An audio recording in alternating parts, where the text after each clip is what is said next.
So, welcome na naman dito sa channel natin. Now, usapang foreign na barya. Ito yung barya sa bansang Saudi Arabia. So, may nakuha tayo na barya galing sa Saudi Arabia, mga kabarya. Ito yung 1/2 real. 1/2 real or 50 halala.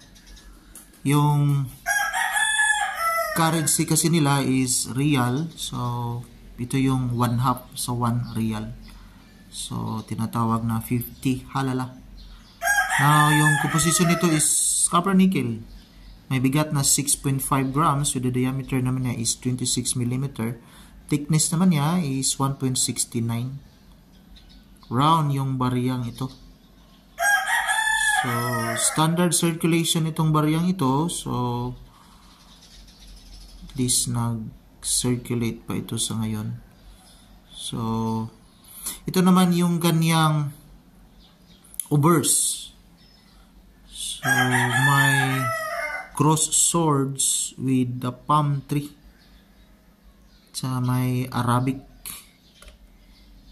May translation dito, King Abdullah bin. So, with custodian of 2 holy mosques. With reverse, ito yung reverse niya. So, 50. Yung nakuha natin dito, ito yung 50 halala. So, ito yun, barya nila. Pero may, dito, try natin tingnan. Dito kasi may seller kasi dito si Carousel PH. So, at least may idea po tayo.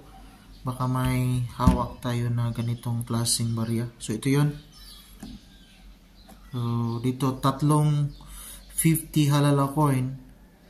Nasa 140 pesos.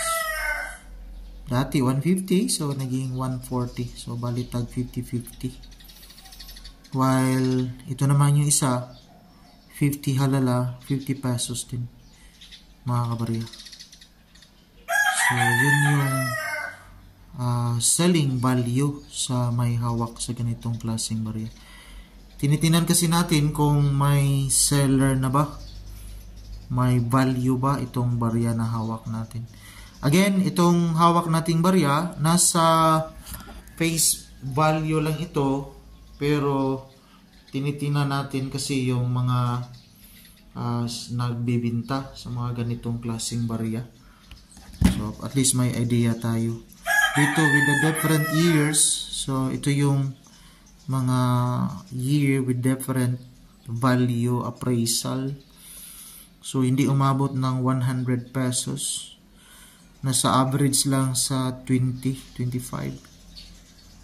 So, titingnan natin yung mga value dito. So, mura lang yung barya na hawak natin. So, at least may idea tayo sa mga ganitong klaseng barya. Maraming salamat and God bless. Maraming salamat sa panonood.